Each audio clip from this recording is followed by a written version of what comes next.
Good day, everybody.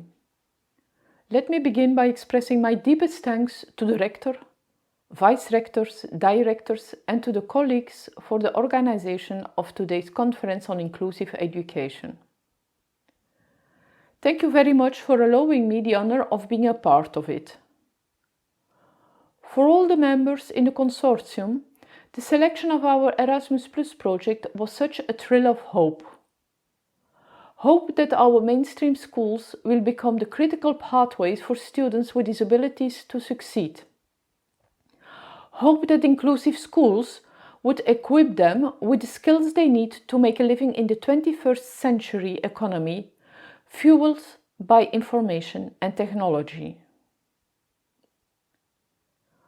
When Mongolia signed the United Nations Convention on the Rights of Persons with Disabilities, it made a choice for inclusive education, a choice to stand up for the rights of persons with disabilities. Making the educational system inclusive is not always easy. It takes time for teachers and school principals to find their way through.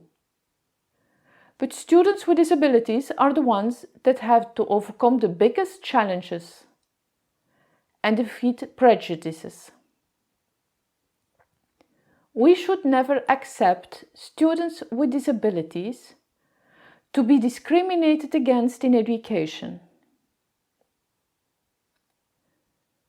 The Erasmus Plus mailing project aims at helping the Mongolian experts to bring changes in the Mongolian educational system, at making education more inclusive and at giving opportunities for a qualitative education to all young people in Mongolia. We built together with our Mongolian colleagues a modular course on inclusive education. We start with an historical overview of the difficulties faced by students with disabilities in education. In the next modules, students learn about the barriers to inclusion in education, the principle of reasonable accommodation and the principle of equality and non-discrimination in the Convention. The course then continues with the implementation of Article 24 of the Convention and General Comment number 4. As we reach the end of the course, we focus on different approaches to the implementation of inclusive education adopted in some countries and the role of strategic litigation for inclusive education. The project also provides equipment to 3 special needs in education centers at universities to support students with disabilities, their parents, teachers and schools. These centers will operate in Ulaanbaatar, Khoft and Dornod. Inclusive education and diversity in the classroom is a strength, not a weakness.